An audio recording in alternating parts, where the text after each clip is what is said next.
Everybody, welcome back to the Working Class Fishing Podcast. I am one of your hosts, John Morris, and our other host is somewhere on the screen. That is Mr. Brian Keachley. And tonight we've got some pretty cool dudes. We've been listening to their podcast. They've got a lot of cool stuff going on. It is Josh Shrinko and Chris Vaughn from Smallie Talk Podcast. And Brian, you want to hit those sponsors real quick? Oh, I'll try my best to do it. You're normally the sponsor guy, but so tonight's episode is brought to you by Lid Rig, Maxon Outfitters, 317 Flies, Angry Rooster Fly Company, and Morris Fly Co. Make sure you go check out all those awesome sponsors when you get the chance and let them know that we sent you there. Dudes, thanks for coming on.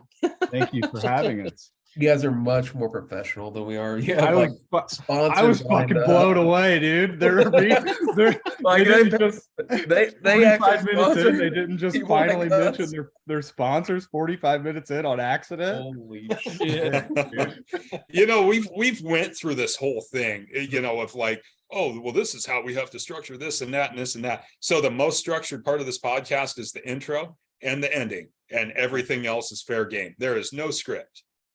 Well, I got to say, I was blown away because most of the time for us, it's like, oh, yeah. And also don't forget about we our podcast is brought to you by so-and-so. So nice work. Well done. Well, thank you. You know, I was listening to a couple of your podcasts. John just turned me on to you guys a little bit ago. And I was listening to the last one where you guys were actually like heading out to the river and you're going out and you're doing your fishing thing. And I've always thought that type of like format for a podcast is the best, because it's like you're going out and you're doing what you're talking about. You're not just like, oh, well, we're going to set up a studio in our closet and do everything that Buzzsprout recommends that you do, right? We're just going to record. We're going to put it out there and we're going to have a good time. I think that's what makes a podcast honestly awesome. And you guys have the right stuff going there. I mean, without script, anything else, you made sure you didn't get non-ethanol gas. You know, you got the good stuff, and you did get non-ethanol gas. How did I say that?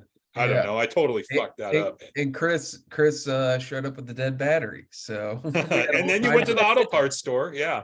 So I mean, you guys had quite the adventure to get out there, and it was fucking cold. So that made a big difference too.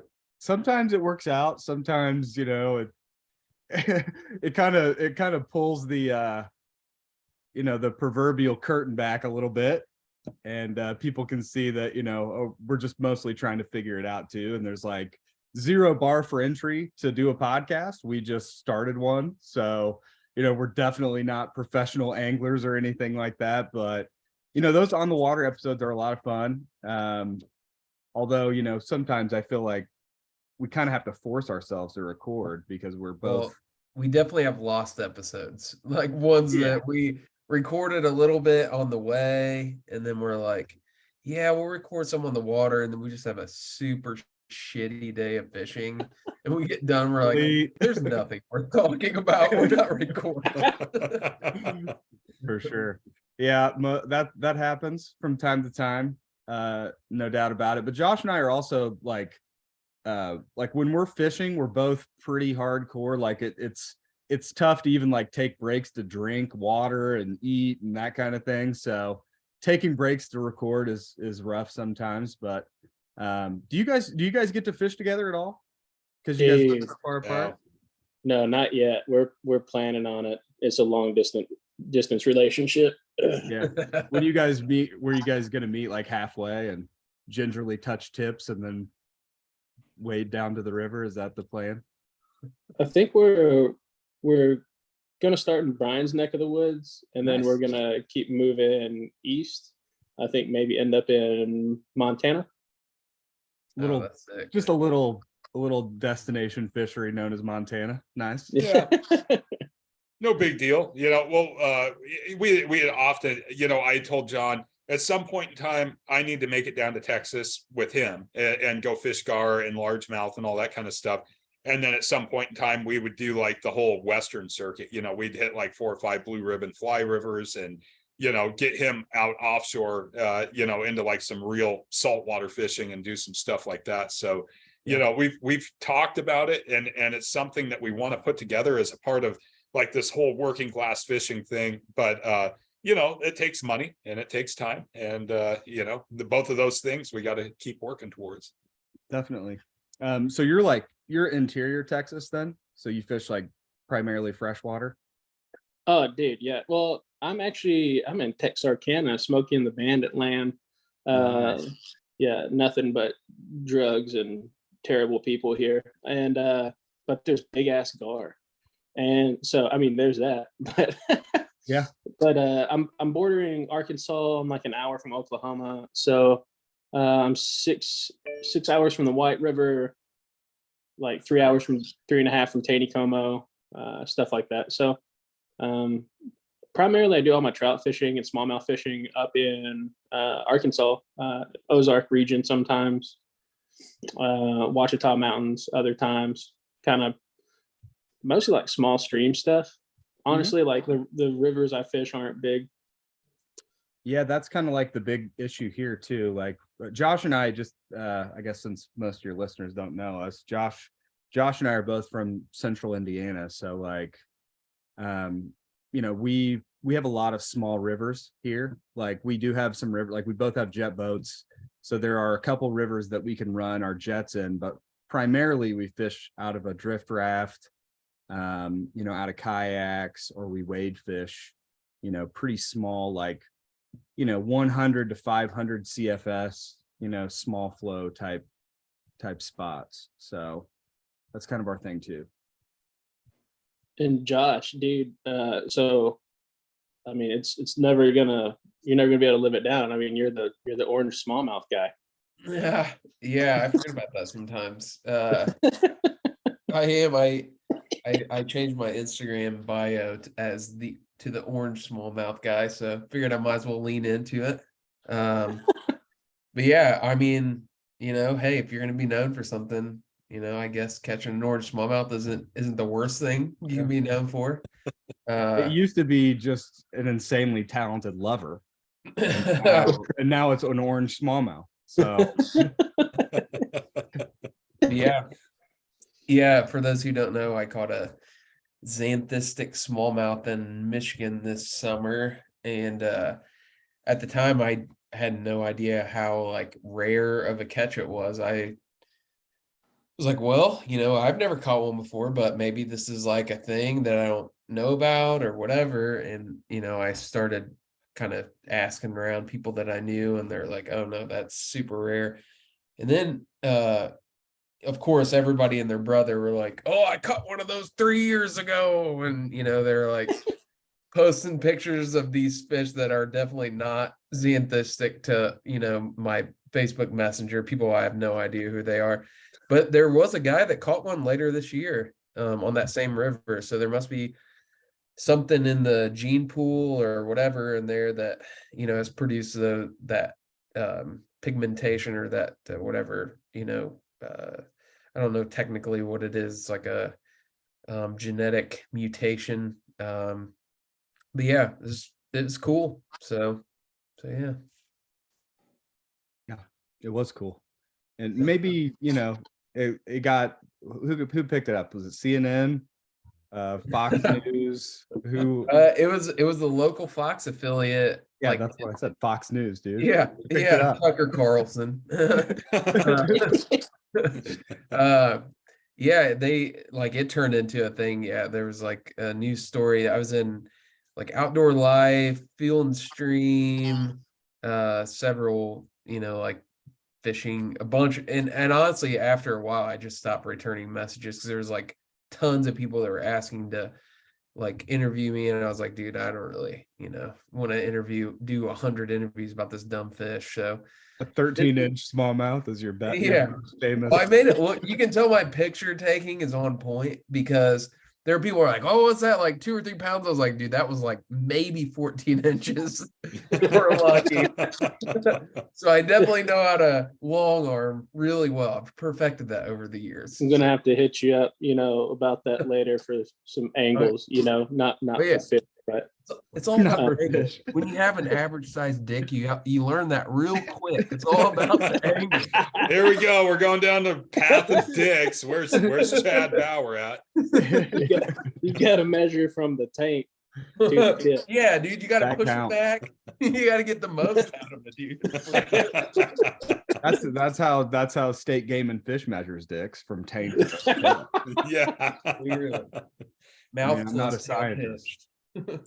Oh God.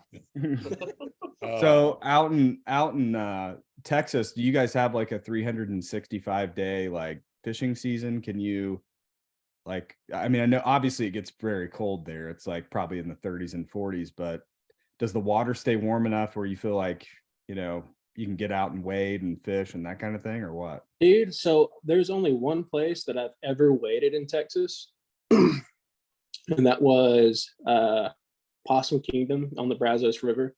Okay. There's stripers up there, and they stock rainbows, and it's kind of rad because the stripers eat the rainbows. Oh, nice. So you get to throw a bunch of really big flies, but that's the only place I've ever waded in Texas. I fucking hate snakes, dude. Like, fucking hate them. And there's a gratuitous amount of those slithery bastards here in Texas, since, like you said, it stays so warm.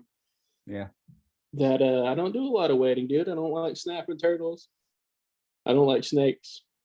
So I just I stay on the bank and just try to remind myself that I can't cast that far, and it's okay. And I'm not a bad angler. There's just I'm fine with it. there's just no fish in that corner. I was once bit by a water snake underwater while I was wading, which I didn't even know was possible. I thought like they would have to be out of the water to bite you. They can definitely bite you underwater. Luckily, it wasn't, anything serious, but taught me lessons. So Where did you get bit? like what place or what place in my body? No, what place on your bod? It was like my calf. It was in Sugar Creek, Thorntown. Mm. I'm no scientist, but I can only presume that you gained sort of superhuman powers. I just haven't told anybody. Snake man. I don't know what the hell possesses anybody to live where you got all those biting and slithering pieces of shit running everywhere. Hey, It's so fucking cold here. I mean, we got rattlesnakes, but they'll like come out and then it'll be like a big freeze and you won't see them for 6 months. So I just, man, the hell with snakes. don't you have like a fucking island named like Rattlesnake Island or some bullshit? Oh, we got all kinds of fucking islands. I think there's one out there like that, but yeah, we got, there's rattlesnakes over in the central part of the state, and you'll be walking along out there and you hear in the brush, and you just get out the 44 with the bird shot and deal with it. We don't have any poisonous snakes around here. It's definitely we have rattlesnakes, but we have a few. Not very Copperhead is always like the ones that you hear about here that are poisonous. every snake I see is poisonous. I'll tell you that Yeah. right now. I'm staying the hell away from them, dude.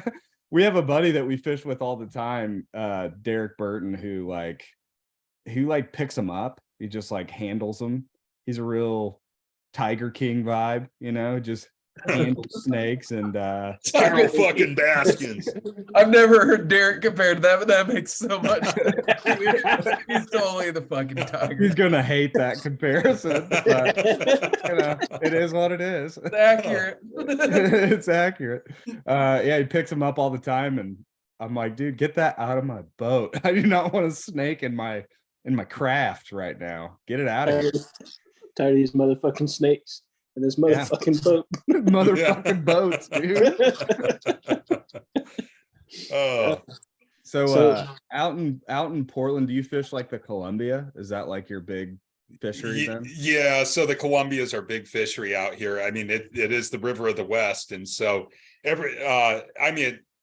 you look at the Pacific Northwest as a whole, it's big comparatively to a lot of places. I mean, Texas is big, but the Pacific Northwest is really big. And so like the folks up in Washington. Which one's bigger? That's what I want to know. Let's settle this right now, John. Which one's bigger, Texas? If you take all 3 states up here, they're about the same size. Damn. So I mean, it's right in that ballpark. I mean, I guess we consider Alaska a part of us too, which is fucking mega. But the folks up in Washington, like in northern Washington, they're all Puget Sound. That's like their gig. But Southwest Washington, Central Eastern Washington, and most of Northern Oregon, it's all Columbia River game. So the Columbia is like our big main place. And there again, we got some big ass smallmouth out there. We got walleye, we got perch, we got channel cats, but then we also have our native species, which are salmon. And you got to remember, the salmon aren't just like hanging out there. They're blasting through it like Mach 50. Same with steelhead. The sturgeon are resident. And so we have sturgeon. We get sea run cutthroat up there and all that kind of stuff too. Cool. So we get a big variety, but like our resident non-native species, like the smallmouth, they get really big in the Columbia, and there's so much water there. It's like, it is a big ass river. I can't say it like Mississippi big, maybe bigger in certain sections. I'm going to venture to say that the speed and veracity of it's definitely higher than the Mississippi. It's just that we have elevation in the west, so it just drops so aggressively. But it's a big ass river. Yeah, that's awesome. I mean, and it's just, since it's so long and so wide and stuff, you've got no shortage of places to go try and find fish and get away from people and all that kind of stuff, I'm assuming. Oh yeah. I mean, there's the spots, and there's always a lot of guys in the spots, but you could have a day where there's thousands of boats out there, and you'll have a cluster of like 4 or 5 here, and you'll have a cluster of 4 or 5 like 3 miles away. I mean, it's just a massive river system. And so we have a lot of different places. There's little back sloughs and bays and eddies and shipping docks, and I mean, all kinds of stuff. So yeah, the fishing is limitless. And then we have the Willamette River. That's another huge tributary, not as big as the Columbia, but it's big enough to take a commercial freighter. So, I mean, it's not small. And there's a ton of places to fish there too. So yeah, the water's endless around here. And then you throw in all the tribs. Oh, it's like pissing me off right now. What's that? I said he's pissing me off right now because we don't have shit like that. No, we don't have anything even close to that, dude. I'm sure Texas doesn't either. I mean, you have the ocean, I guess, but it's pretty dry. Oh, and then we have the ocean too. So we have the oceans and bays and everything. Yeah. So yeah, I guess if you're a real like diehard angler, and I can't say that like all the other species, like you guys have really good smallie fishing in Indiana. People don't think of Indiana as being a good place to fish, but you guys have like awesome smallie fishing. I've seen countless people from Indiana. And it's like, we fish for smallmouth, it's like, damn, I mean, and you have a lot of them. Yeah. We have good fisheries here for sure, but it's not, like, I think there's also like a cultural thing that's different between like where you're at. Like, I think people are very willing to drive like 3 to 4 hours to go do like recreation, right? Mm-hmm. Here, like, it's very different. If you drive 3 to 4 hours from here, you could be like in literally like world-class smallmouth fishing. But it's just a cultural thing. Like, we don't really do that. People tend to stay a lot closer to home to do recreation. We do, but we do. But in general, like, I feel like people get very like sort of pigeonholed into like, oh, I got to hit my local spots. When if you drive 3 to 4 hours from our place, like from central Indiana, you could be at St. Clair, you could be at Lake Michigan, you could be like, in places that are renowned, that are world class. Or if you go south, 3 to 4 hours south, you could be like at the Cumberland River, at the Tennessee River. If you drive 5 hours, you could be almost like anywhere. It's pretty like you said, Texas and the Pacific Northwest are really big. Well, the Midwest really isn't that big. Like, if you drive 6 hours, you can be in like northern Wisconsin from central Indiana. So I think that one of the things that we've tried to do in our podcast is kind of for all the Midwest guys and the guys that live, in Indiana, which isn't a great smallmouth fishery. We have good water, but it's not, it's not world class. Not a lot of it. Really? Yeah, or like Illinois or Ohio or, these places like that. We've tried to kind of say like, look, no, smallmouth is a destination fish. Like it's a fish that's worth driving that 3 to 4 to 5 hours for. It's, it's something that the Midwest has that's, kind of sets us apart from like the great stuff that's in Texas, in the Northeast, like in Florida, or in the Pacific Northwest, where you guys have great steelhead and salmon and trout and all of that kind of stuff. Like this is our thing. Like the Midwest is smallmouth. Smallmouth are the Midwest. It's like our trophy fish. And if you drive 4 to 5 hours, which, is not that unfathomable to do just on a short weekend, like you can be in literally some fantastic trophy smallmouth water. So that's kind of one of the things that we try and talk about, and we try and, put out there, because, we love these fish. It's all we really have. We don't have the wealth of options like these fucking assholes from Portland have, but we do have stuff, Yeah.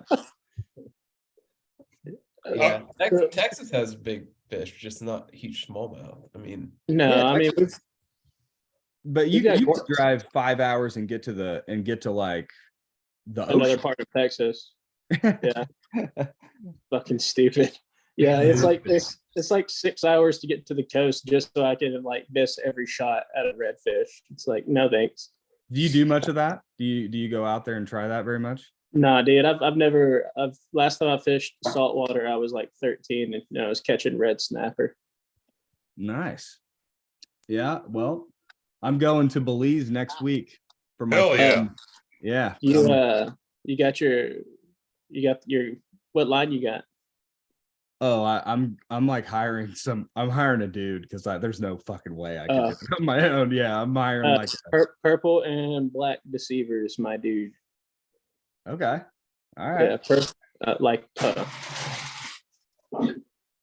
you need to so you're taking a shorts, oh hell yeah. Oh my God. Cue the Hulk Hogan theme. USA. Yeah.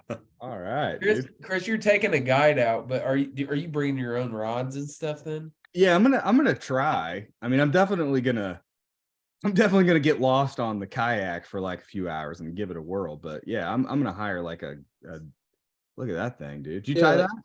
Yeah, purple and black deceivers, dude. I'm telling you, like that's a good right there. I had a dude order some flies like a few months back.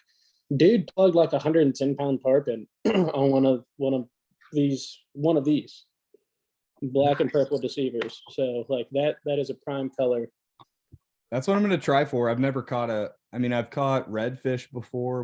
My brother and I went to New Orleans last year, like in November, which was crazy, dude. Like I'd caught redfish one other time in South Carolina. We did a trip a few years ago, and it was maybe like a 7-pounder or something. And it was still awesome. Like it pulled like a freight train. It was fun.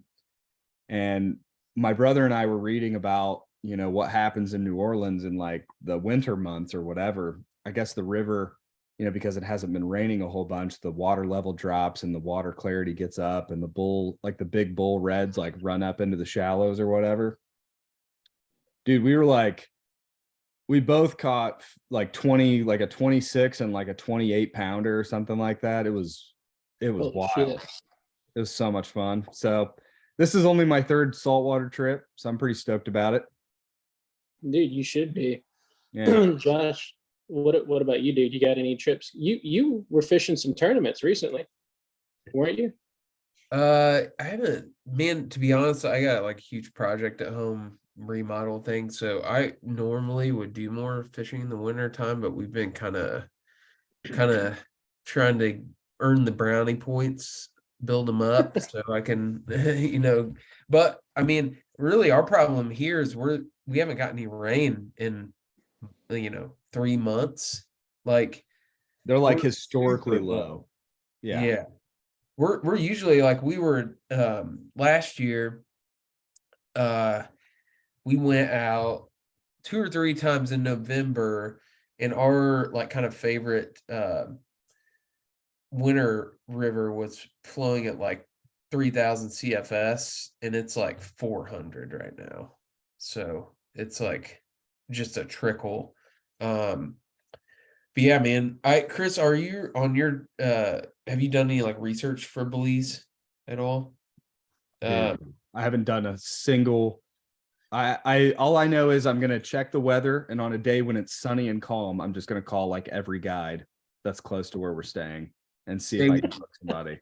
When I went out there, however long it was ago, I booked a guide in advance, and I remember you lent me your fly rod, and that was that year I like practiced a bunch with the fly rod, and I was like, okay, I'm gonna go out here and freaking, it can't be that hard.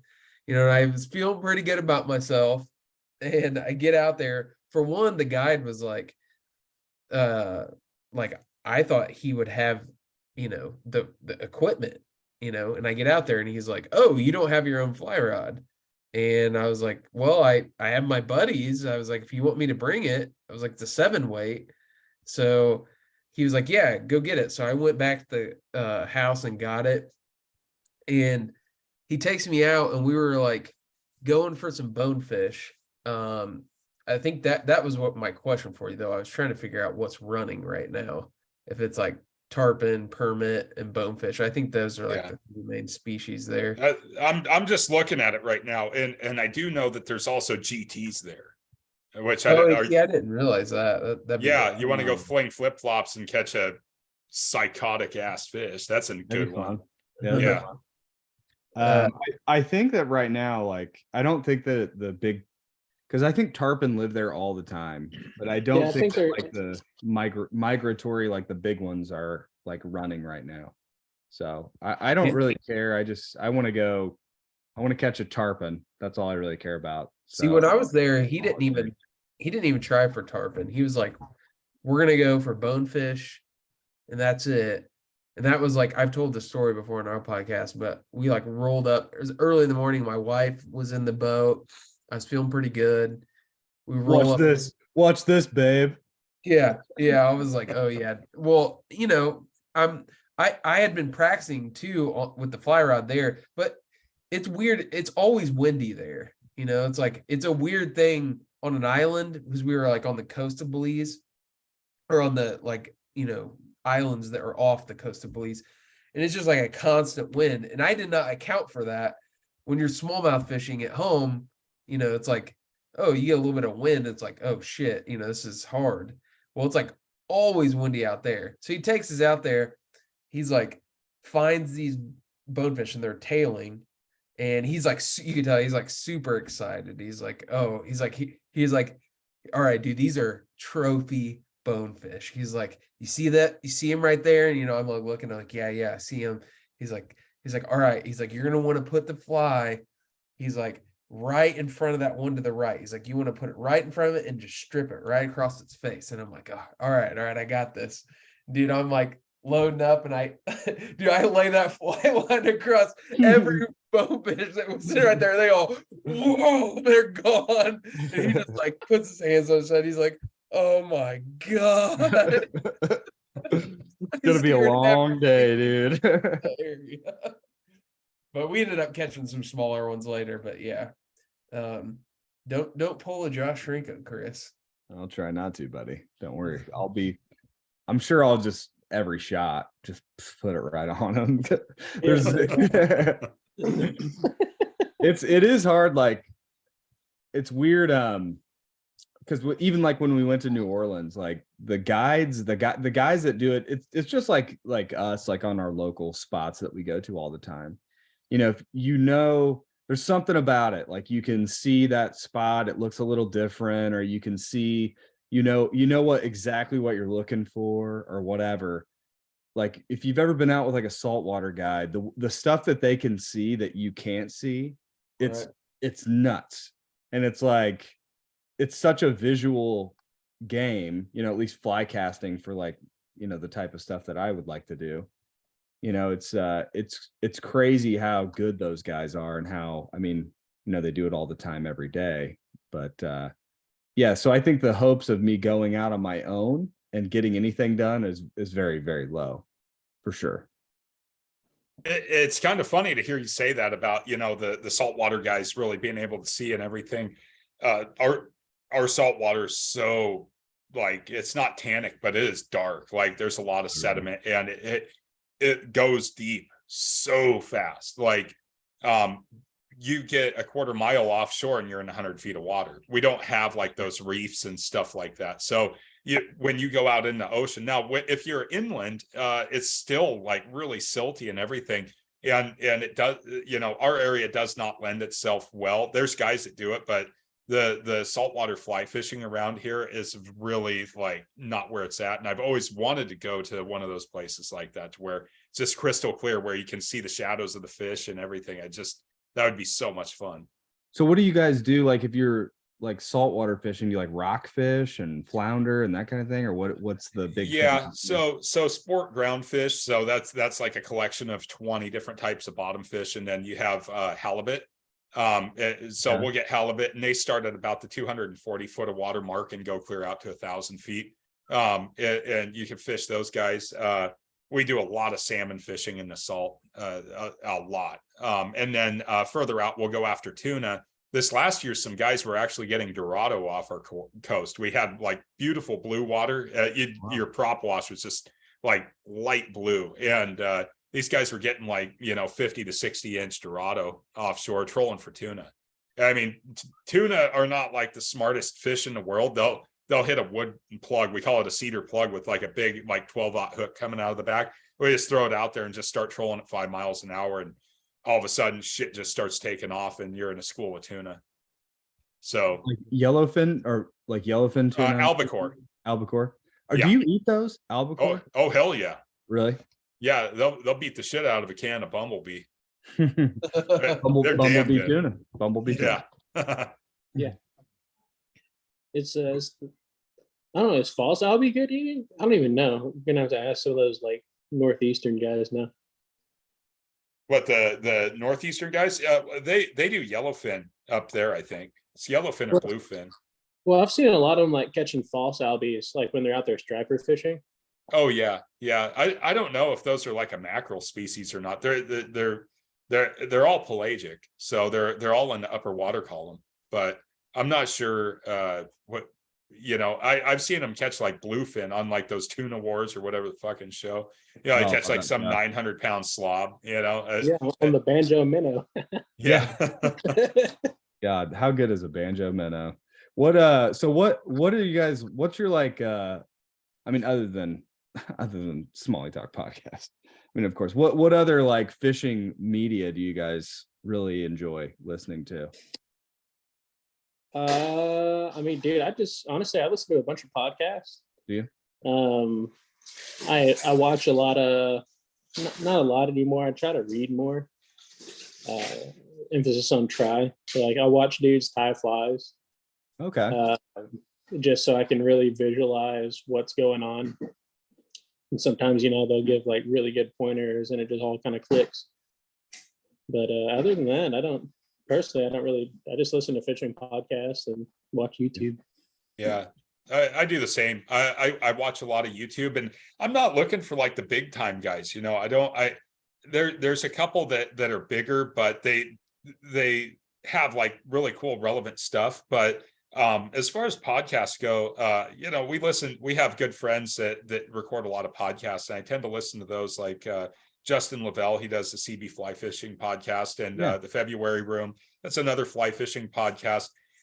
Don't really engage. I have some friends locally here. They have the Go Deeper podcast. They're badass. They're big time into bass and sturgeon and everything else, and they just like to get on, drink beer, and talk shit. Just basically like what we're doing. They're super cool guys. It's a very tiny podcast, but I enjoy the hell out of listening to them talk and doing that. But I do a ton of reading. I read a lot of like journals and magazines and books and everything else. So, but yeah, as far as like my commute driving, I'll turn you guys on, or I'll turn on, one of our other friends when they have a new episode drop. And, like the STS podcast, Salmon Trout Steelheader. I listen to Lucas a lot. He was one of our guests, and super cool guy, and he's always got a lot of technical information. It's not relevant to anybody unless you're into salmon, trout, and steelhead, but since that's what we fish for a lot, it's cool stuff. Sure. Yeah, that's awesome. I've been on an audiobook kick as of late, but always looking for good stuff. You know how it goes. It's tough to find. I mean, Josh, is your OnlyFans like up and going now permanently, or what's the? Are you selling pictures of hands and feet? It's mostly toes, wasn't it? Toes. Pay Okay, to that's find right. that out, dude. You got to pay to find that out. I'm not getting into that OnlyFans shit. Sorry. I won't pay for it, but if you've got it public, I'll definitely take a peek. I thought about that as a business idea. We could sell fishing spots on our OnlyFans account. Yeah, just drop GPS pins. I mean, people will pay for that shit. You know, what would your handle be like? I got it. Fishing G spot, like fishing spot. With the G spot is capitalized.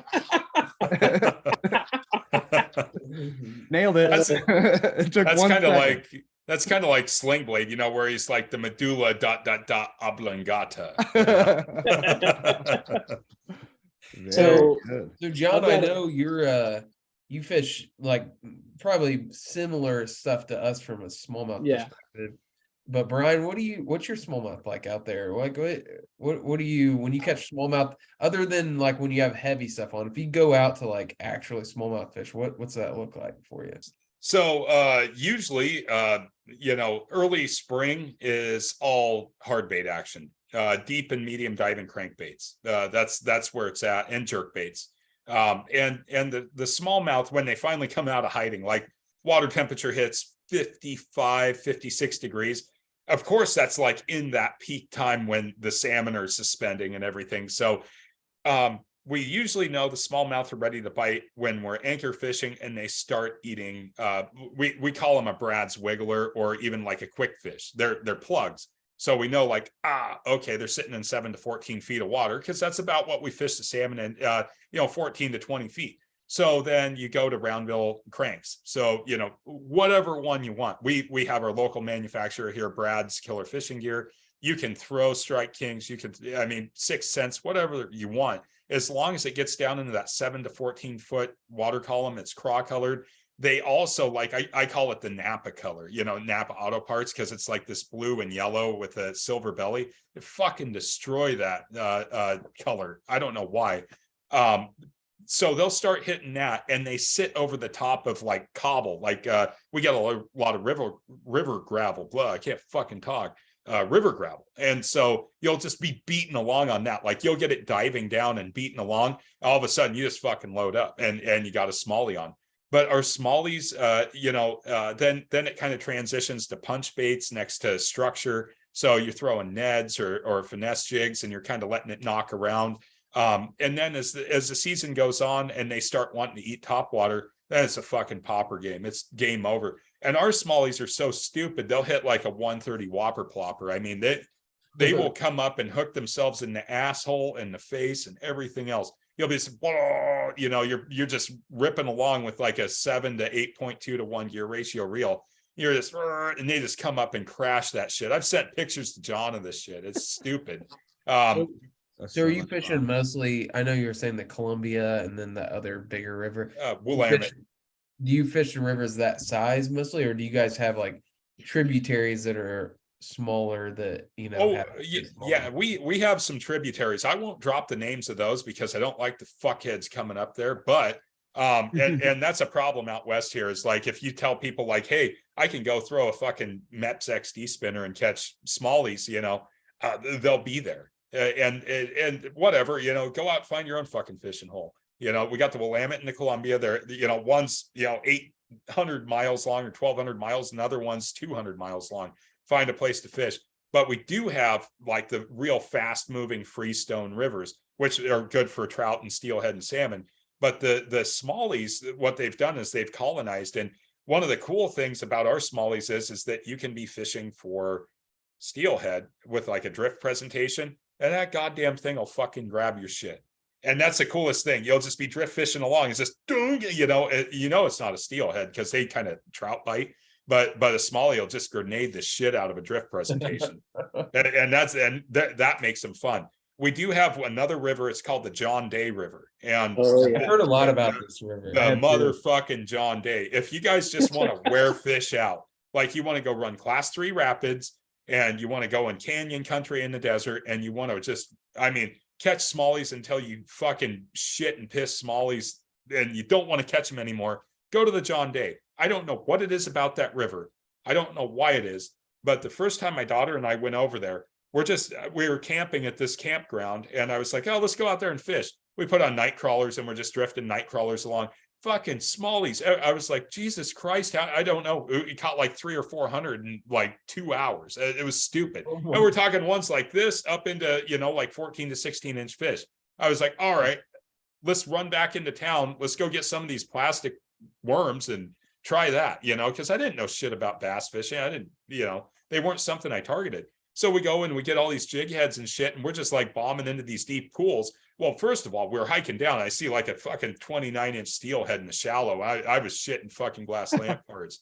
I was like, oh my God. I get a spinner. I'm ripping it through this thing. And this thing's just like, fuck you. It's like hanging out. Anyways, I get over my little jerk off session on this giant ass steelhead. And we go down and we just start bombing into this like deep pool below a rapid. Fucking, I don't know. There had to be like 75, 80 fish in that hole. So if you want to come out west to fish smallies, I could take you to the Columbia, I could take you to the Willamette, but chances are I'm going to throw you in the drift boat and take you on the John Day. Sweet. It is a badass smallmouth river. Everybody knows about it. Yeah, I've heard good things. Yeah, so have I. I've heard it's a big numbers, and Oh yeah. Yeah, different size wise, it may not be. No, you get dinks up into right. There's some big ones down in the lower river section. We camped there this last year and I got like a 2-pound smallmouth off the dock. I saw it swimming around. John tied up these shad darts. I flipped it out there and this thing just cruised around and hammered it. And I was like, holy shit. I'm like down there flexed out like a tarpon on a little creek rod, I was like, holy shit. And these kids are watching, what is that? I'm like, it's a smallmouth. I reel it up. Its mouth's like that. And I was like, fuck, that's good times. So let me ask you this, because this is something I've really been thinking about since you're a sturgeon guy. Can you lasso sturgeon? Is that a real thing that happens? What you mean, like snagging them? Like No. We're talking like a lasso, like a cowboy lasso those bitches, dude. Oh, okay. I don't want to steal John's thunder because he's from Texas here, but true. My apologies, Texan. I'm asking about a lassoing too. Yeah. The closest I've ever seen to lassoing a sturgeon was you're not going to do it in the water they live in. You're talking about fishing anywhere from 30 feet of water to 200 feet of water. Okay. They're in deep water. And so you're not going to just outright lasso it, but there's a place in Oregon City called The Wall. And when I was a kid, people would fish there. I actually have another channel on YouTube that I talk about fishing history. And I went up on that wall. It's about 40 feet up on this bluff and they have a highway that runs by there. But when I was a kid, guys would go down there, it'd be like 100 fucking rods. And it's like 140 foot deep hole. They'd hook the sturgeon, they'd lower a rope down and tie it around its tail and hoist him up. And that's the closest thing I've seen to lassoing a sturgeon. Now, I've seen sturgeon wound up in dacron and braid because they just barrel roll and head shake like nobody's business. But I've never seen somebody actually lasso a sturgeon, not in all my years of fishing for them. So they'll lasso gar, but that's to land them. So what you do is, if you're by yourself, you're fucked. But if you have someone else with you, you'll hold your arm out. They'll get the lasso up. You'll reach through with your other hand and then drop it on your arm. So that way, when you go to land the fish, you reach down and they slip it off your arm over the fish and then lasso it down. And I'm assuming in Texas, when that happens, someone goes, yeah, like that. Yeah. What is the protocol after? I'm not sure what the SOP is on it. Right. All right. I'll have to get back to that. But so we had a guy that was we did a fishing trip in Wisconsin, and a guy was like, okay, so here, this is Josh. So most of you guys, nobody knows him. Okay. So I show up to this cabin in Wisconsin. Okay. And I walk in, it's me, Josh's brother, who's a fireman, a hero, first responder. Okay. We show up to the cabin, we walk in, and I smell natural gas. And I go, oh my God, it's natural gas. And I said, everybody else was there already, Josh included. I go, do you guys smell that natural gas? Josh goes, no, I don't. And then I said, well, come back here and smell this. I think we need to call the Airbnb guy because there's natural gas leaking in here. So he smells it and he goes, yeah, I smell it. It smells like a little leak. Okay. Or something like that. And I go, yeah, well, we need to get the Airbnb guy out here because, if there's natural gas leaking in here, it could blow up and kill us. And Josh goes, we don't need to bother him. And I said, well, yeah, what if the house blows up? And he goes, yeah, that's worst case scenario. The house is going to blow up. And I looked at him and was like, yeah, that is the worst case scenario. Everyone dies in a fiery explosion. Yes, we're agreed. That's the worst case. Fuck. So anyway, so they send out this guy from this townie from like wherever in Wisconsin, and he rolls in, and he's, he basically told us we were pussies for calling and that whatever. But then he said something like, we were talking to him about fishing, and he goes, oh, I've caught more fish than you boys have ever seen, or something like that, some bullshit. And we're all like, oh, cool, tell us about it. And he proclaimed to us that he was one of the things that they do, like sturgeon fishermen, is they lasso sturgeon. And I was pretty sure at the time that he was bullshitting us and was like going to go back to the bar and be like, you'll never believe what I convinced these guys that we were up to up here. We're lassoing sturgeon. I was pretty sure of that, but I think you've just confirmed it, that he was in fact. Yeah, I can tell you that I've grown up with that fish, and I've seen a lot of them caught. Raised by sturgeon. Yeah, pretty much. Son of a broke in. I've never seen, out of all the sturgeon anglers that I've seen in my entire life, not a single one has lowered a rope down and lassoed a sturgeon. Not out of the Columbia, not out of the Willamette, not out of the fucking estuary. Nowhere. I'm an idiot, dude. You're not an idiot. I'm on this podcast in front of all these strangers and ask a dumb fucking question. No, like well, so there may be merit. Here's my Steve Ranella thing. So now all you people listening need to get us up to number one, right? Here's my Steve Ranella thing, because I'm going to do this like Steve Ranella. See how I'm pausing and doing all that, right? I like that. Okay, yeah, it's cool. Okay, so in Wisconsin, see, I'm continuing with the Steve Ranella dialogue. All right. So in Wisconsin, they will go out on Lake Winnebago and they will spear these sturgeon with a very heavy steel trident. And what they do is they kind of do like this exploratory thing. So they'll go out and they drill a bunch of test holes and they send a can down to the bottom. And the lake sturgeon there actually feed on like this little red worm that lives in the mud because they're a suction feeder. And they look for high concentrations. And so when the spearing season comes along, they're visually spearing these sturgeon. Now, I don't know if there's a possibility, because they also use like these big lures. They'll drop down like colanders and these bowling pins and shit like that. So they look like other sturgeon. So they're like, oh, hey, it's the buffet. I don't know in the middle of all that sturgeon spearing if it would be remotely possible to take like a weighted lasso, lower it down, let that sturgeon swim in, and then actually physically lasso it. But I've been with people that have caught lake sturgeon, and I can tell you that lake sturgeon do not live in nearly as much water as a Pacific white sturgeon or a green sturgeon. So it could happen, but I'm going to lend on the side that the guy was full of shit. Yeah, he was fucking with us for sure. Yeah. I'm landing on that side too. Yeah, well, I was already leaning. I mean, I already thought that, but I was just asking for my buddies who they're fucking idiots. So I mean, that's not as bad as the time you're talking about crawdad piss. But the crawdads pissing on the you had that biologist on, dude. I don't even remember this. I've said so many dumb fucking things publicly. I've said dumb shit publicly. What was it? I don't even remember it. What was I missed that? What did you It was, I said it was something about crawdads pissing. I don't remember this. I will link you guys one of your episodes, but Please do.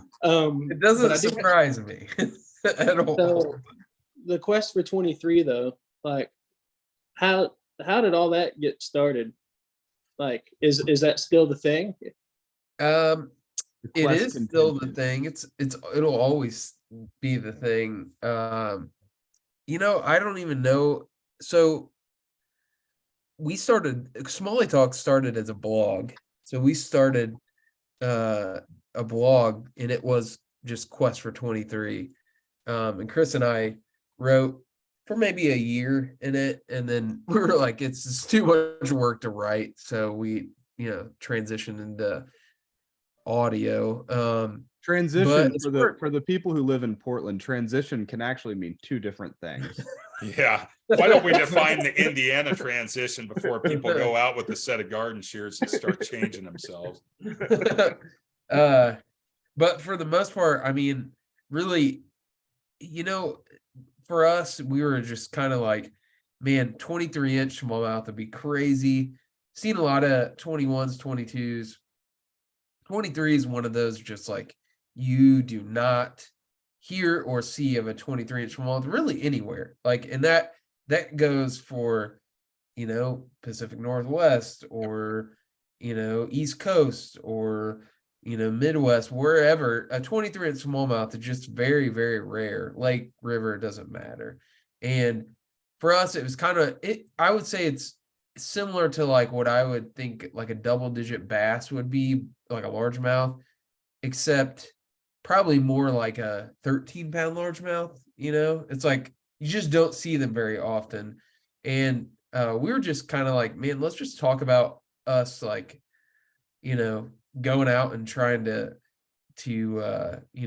find big smallmouth. And really, I would say at this point, like, as you mentioned, I do like the tournament fish. That's something I really have fun doing, because it pushes me to be a better angler, like, just because it's competition. But I would consider myself a like trophy hunter. That's like Chris and I both, like, at heart, we are trophy hunters. And really, like, if everybody wants to go out and like have a good day, right? But like success for us is defined by like big fish at this point in our fishing careers. And like that's really what we're all about, man. Like that's really, and if we were really like all about it, we'd be out fishing more in the wintertime, because that's probably when you're gonna catch one of those fish, is like either middle winter or early to midwinter, or early spring, I would say. But yeah, man, we're constantly looking for it. I don't think Indiana, I've seen one ever in Indiana. I've heard of another one. But most of the ones, like when we started that, people would message us and send us pictures and say, oh, I caught this or caught that. The only ones that actually like were verified, that were on a board, that I'm like, this is definitely a 23-inch fish, almost exclusively came out of the New River in West Virginia. So if you're gonna catch a 23-inch smallmouth, that's probably where you're gonna do it, and not in Indiana. But I'm sure there's some in Indiana. We've What seen. about the? Oh, sorry. No, I say we've seen some coming out of like Minnesota and those places, but not near as many. Like, for whatever reason, the way smallmouth, the life cycle of a smallmouth goes, where how fast it grows depending on its metabolism and where, what the climate's like and all that. I'm sure genetics play into it. It seems like the sweet spot is kind of like southeast. That's where they grow the longest. And they may not grow the fattest. Like Minnesota, Michigan, that's like where you'll get like the weight because they're like slow growers. But down in like, yeah, I mean, Ozarks is too far south. You gotta go up a little bit more into that, like, Pennsylvania has some big ones too, but like that, Virginia, West Virginia, I'm probably missing a state, but that kind of river lake system out there, that for whatever reason, that's like where they seem to grow the longest. So, but yeah, we'll see, man. We take bets all the time if we'll ever do it before we die. So I'm gonna do it. I've called my shot. It's happening this winter. So you got to actually fish for it to happen. You're gonna catch 23-inch smallmouth of Belize. I'm sure there's some out there. Have you guys fished the Susquehanna? Yeah, I Josh have has many times. Yeah. Yeah, I fished a tournament out there this summer. It was like a big national kayak tournament. It capped at 200 Oh boats. shit. Yeah, and it sold out in 8 minutes. That tells you anything. So like I literally, the guys that were going with me, we were sitting at the computer like clicking as soon as it opened to get in on it. Susquehanna is wild, dude. It's like, I will always stick by our the kind of upper Mississippi River is probably the best river I've ever been on, smallmouth wise, like period, for both numbers and size. But Susquehanna is the second best. But the problem with the Susquehanna is it just gets pounded. That's like what everybody fishes out there. So it's just, it gets a lot of traffic, but man, the amount of like 17 through 19-inch smallmouth that are out there is unreal. And they're the meanest, nastiest smallmouth, dude. They're all scarred up. They've all been caught multiple times, and they're just ferocious. Just a different level of fight. Like they're just like psychos. What's weird though is they'll fight really, really hard, but once you get them like in your boat to like measure them, they chill out. Like it's almost like they know, like, okay, like he's gonna put me back. Dude, some of these, like, you go like around here, you'll catch a fish and dude, they're just like going crazy until you let them go. Those fish fight really hard up until you get them in the boat. It's so weird how it's like a different mentality, with those fish. But Susquehanna is wild, dude. If you've never been, highly recommend it. It's crazy place. I'm supposed to be, well, tentatively, I'm going fishing a muskie tournament on the fly. It's like fly only muskie tournament on the Susky. Nice. Are you doing that with the SVS guys, or who are you? I will not be. Mark will be there and some other guys will be there, but I won't be on their team. Yeah. Very cool. But yeah, that'll be fun. Have you done much muskie fishing before? No, dude. I'm like the biggest poser ever. I tie muskie flies and predator flies and shit, and I've never caught a muskie. Like, it's fun. Those are. I definitely get. We don't have great muskie water here, but I've definitely caught a few, hooked into a few, been on a few trips, and it's I get the allure. I definitely, it's one of those things that if you do it casually like I do, and you realize, like, if I had good water around me, I would do it all the time, or I'd do it more regularly. But cast that 9,000th cast, with nothing, you're like, this is fucking bullshit. I'm never doing this shit again. I'm sure steelheading is that way too. It is. Yeah. I'm never doing this bullshit again. And then like 9,001, you get one that just comes and smashes it or like follows it up, and your figure eight. Of course, my figure eights look like dog shit, but then you kind of realize, like, oh my God, that 50+ inch monster was just like, stalking my fly the whole time, or stalking my lure. It's fun. I think you'll enjoy it if you've never done it before. When I was out there in July, I think that's when it was, July, August, something like that. There was this spot where I was practicing at the time, and I had kind of come up on this area, and I'm not shitting you. I counted, I think, 12 muskie that were in this, like, I don't know, 50-yard section of river, and they were just like, they're everywhere. I was like, what the fuck? Like, what is going on? And there were big. It's the only time I've ever seen a smallmouth following a muskie. Like, it was literally behind the muskie, like It's the safest place to be. Smart fish. I mean, you got to think it's probably going for scraps, and it was a big smallmouth. It was 20 inches, like it was a huge smallmouth.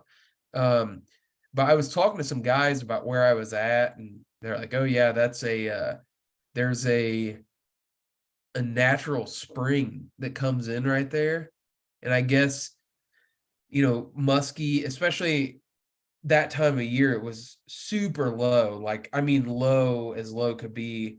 So that was like cool water coming in the river right there, and I guess they just all just like, we're chilling there. I was like, what the fuck? Am I like seeing things? It's like there's muskie everywhere. It was I caught one in Indiana because they're not native to like most of our waterways or whatever, or they are native, but we killed them all with fertilizer or something. I don't know. I don't know what the story is.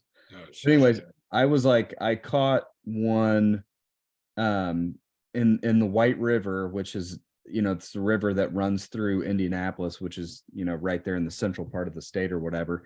There are no muskie like anywhere around there. Like if I would have told a bunch of people that fish in Indiana, like I caught a muskie in White River, they would be like, no, you didn't, you fucking idiot. You probably caught a gar or something and thought it was a muskie. But anyway, so we saw one get caught there last, like 2 winters ago, in this, like maybe 3 miles from there. We saw it. So we knew that it was true. We had pictures, we verified it. Like we knew that there were muskie there. So I go there like maybe like 8 months later with my dad, and I was throwing a whopper plopper out of my jet boat, like a true piece of trash. And I had a big fish blow up on my whopper plopper. And I was like, that wasn't a smallmouth. There's nothing else that really would do that. That had to have been a muskie. My dad, of course, is like, you're full of it. There's no muskie here. So anyway, so I ended up catching, I got it up to the boat, and it bit through my braid. Of course, I didn't have a steel leader on or anything, but it was like a 40+ inch muskie. We got to look at it. It jumped out of the water, everything. So anyway, so I called the game and fish people and told them where I was, what I had hooked into, and all that kind of stuff. So we found out that muskie actually was stocked in a reservoir that would have been probably 50 miles away. And so that muskie went over a dam at Eagle Creek Reservoir. It went down a river that connected to the White River, went down and went over 3 other dams. I think that's right. Either 2 or 3 other dams to get to the spot where I caught it. So it had actually went like 50 miles and over like 3 dams, and it was stocked like 5 years before by the DNR. They're crazy fish. So cool. So that's my muskie thing. Do your dams have fish ladders? No, it just okay. Yeah, just right over, like they're all low head dams. Is that what you have? So the first one that it went over legitimately is like 100-foot dam. Yeah, like it's holy shit. Yeah, it's huge. Like, and the water, it's an overhead dam. So there's no generators. It's not like a power generating dam or anything like that. So it must have just like where the water just trickles over the top and it filters down this concrete slope, Yep. And it must have just like, for some reason, went over and slid down. Seeing a 40-inch muskie sliding down that dude. To see this big ass fish, going down that spill. Well, there's obviously more. There's more muskie in there. That because that's right where it dumps in the river. It's cool. I was just telling you, we need to go back there. It's getting about that time. Yeah, so maybe we can lasso one. I don't know. I'm gonna catch a bunch of small. Yeah. Go for a real ride. Well, you guys are you're just doing fly fishing though for the tournament. Yeah, it's fly fishing only. That'll be fun. So you have like a 12 weight with like sinking line and all that stuff, or what? Yeah, I've got a 10 weight with 350, and then I've got a 12 with 550. Yeah, that'll do it. You be Dude, throwing your own flies, or you're gonna. Oh no, I will be throwing my own monstrosities. Yeah. dude, I when you get to that river, dude, I don't know what kind of rivers you've been on. I've been on a lot of different rivers. I'm sure the Columbia is wild looking. Dude, that river, when you first like step like onto the bank, there's nothing else I've ever seen like it. Like it is like, I mean, they say a mile wide and a foot deep, but it's literally a mile wide. Like it's a mile from one shore to the other shore, and you could damn near wade across it when I was there. Like that's how, like, average depth is just like super shallow. It is, and there are rocks. Like, I mean, there are rocks and islands just like everywhere. It is dude, it's intimidating because you're like, where the fuck do I fish? Like, but it is cool, man. It is the coolest river I've ever been on, bar none. Very cool. Well, now I'm even more excited. Yeah, it is awesome. when is that tournament? When are you going on it? That's October. Oh yeah, dude, you'll have to do some. We'll definitely catch some smallmouth. Yeah, I was gonna say October on the Susquehanna is like it's pretty legendary. So, got to take your small stuff too. Take a little. I'm sure you'll smoke you could probably get some smallmouth to eat those big flies, but yeah. Oh, dude, I've got like Murdich minnows. I tie so many bait fish, dude. You're gonna be amped. Are you driving up there? Or are you flying? I'm gonna be driving. I'm gonna be fishing with one of my resident Euro nymphers up there, and then a dude from Wisconsin's driving down, and we're all gonna go gangbang some muskie. So, well, when you come through Indiana, hit us up. all right. Yeah, for sure, dude. We'll take you, either one of you guys, if you end up find yourself in the Hoosier state, let us know. We'll definitely host you. So one of our buddies, and he's also one of the sponsors on here, shameless plug, 317 Flies. He is around y'all's neck of the woods, and he actually caught his first gar on Sugar Creek. So do you guys pursue gar at all? No. Never. I would say we definitely don't target them. We catch them for sure. I haven't caught very many gar just because aren't their mouths are like I almost everyone I've had hit, I can't hook them because their mouths are just so tough. Yeah. I've caught quite a few on like a Murdich minnow actually, or like there's this guy up in Minnesota. His name is Kip Veith, and he's a fly fishing guide up there, and actually Orvis carries this minnow. It's a 3M minnow, and it's a good smallmouth. It's like a neutral buoyancy type, like dead bait fish type thing that'll just hang in the water column, and it's got that big like nylon or like heavy like material tail on it, and every once in a while they'll get their teeth hung up in that, when I'm smallmouth fishing or whatever with that. It's definitely not something that we target. We do have big ones. We have long nose gar and spotted gar here, but we don't have the gators like you guys do. So, well, dude, long nose. I mean, long nose are my favorite, like hands down. Yeah. I've never caught alligator gar on the fly. That's some of my other buddies, but dude, I was looking at y'all's records. Not saying you're trophy hunters, right? I'm just saying you should get out there with pretty doable. It's doable, and I happen to know somebody that ties flies and would happily send you some gar flies. So I was gonna ask you 317 Flies if that guy was from here, because that's our area. Yeah. Who is it? Justin Carnes. Do you know him, Josh? Probably not. What's his name? Justin? Justin Carnes. I don't think so. Yeah, I don't think I know him either. That's interesting because it's a pretty small. I mean, I'm sure it's the same way in Texas. It's a small community. I mean, Portland's, that area is probably more like outdoorsmen. You guys have a lot of, there's a lot of guys. It's still pretty tight knit out here. Depends on who you run with, but it's pretty tight knit. Yeah. It's a small community here of like, I would say maybe like two, there are more guys that do it casually, but like, as far as like the guys that are like that there's a good chance you're going to run into them out on the river. There's maybe, 250 guys or something like that, that you have a good chance of seeing on any given fun day. Huh? It was a little fun for you. I'm trying to get him to go fish the tippy, because I've heard you guys talk so much about it on your podcast. I was like, he's fished it before. I mean, I'm the one that's ignorant to all the places he fished, of course, but he's like, yeah, I fished it before. He said I should go back though. Yeah, it's a great fishery, man. That's a great spot to run into gar too. It's like, there's a lot of gar there. There's, I would say I've seen some big gar on the south side of the White River, like big fuckers. Like scary big. Yeah, like, oh shit, I do not want to get in the water that big. Yeah. I've just never known really how to catch them.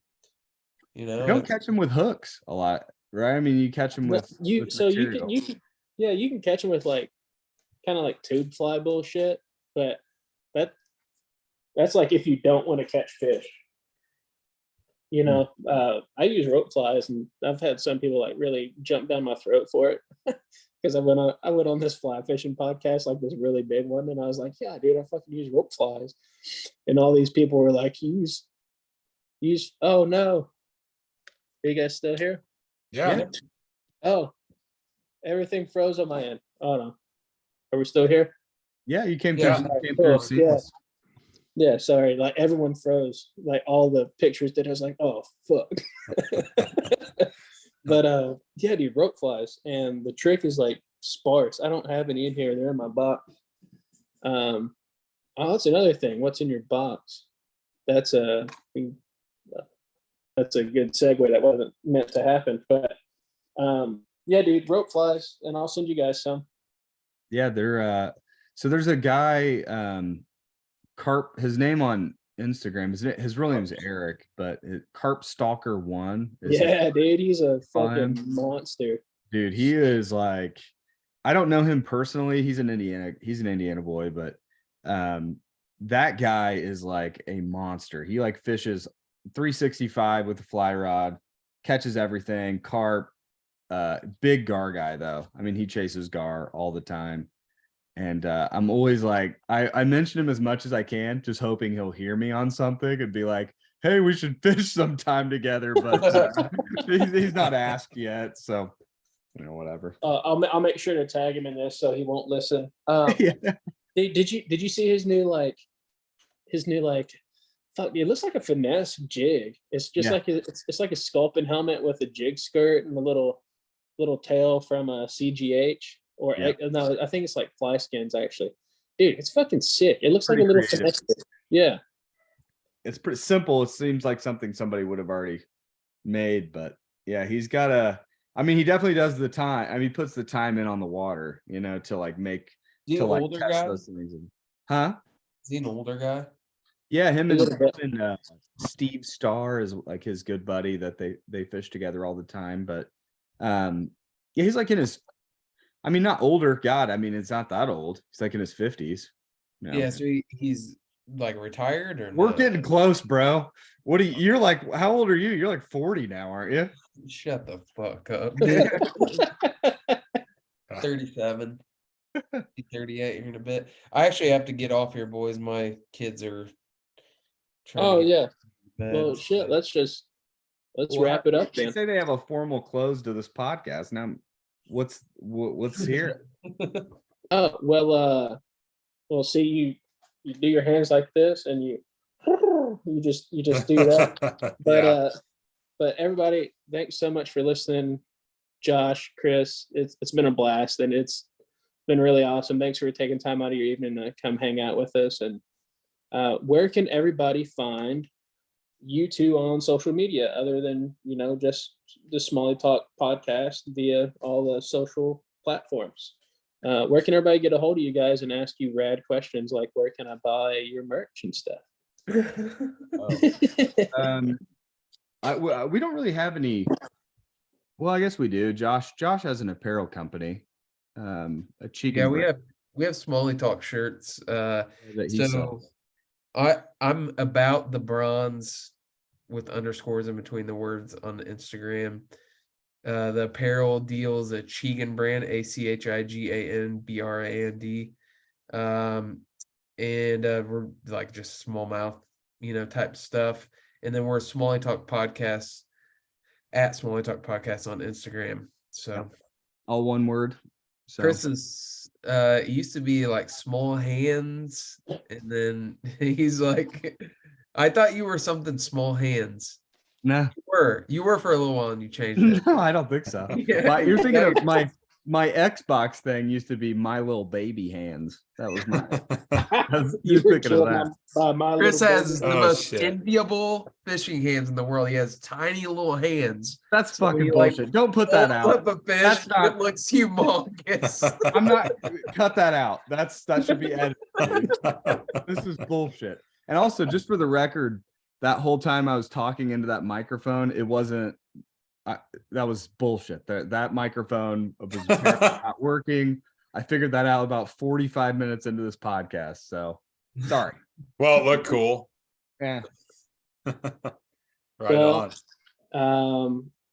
I guess we'll finish it up here. And this episode of Working Class Fishing was brought to you by Lid Rig, Max and Outfitters, Angry Rooster Fly Company, 317 Flies, and Morris Fly Co.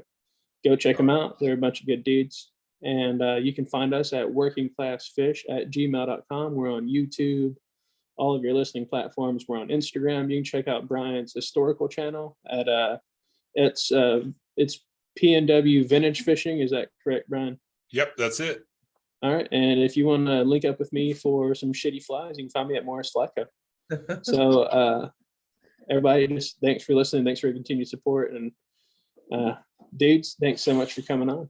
Thank you for having us, brothers. guys. Appreciate it. Good times. Until next time, everyone, eat your vegetables and stay safe. Free the fighter. Free the fighter. Do you end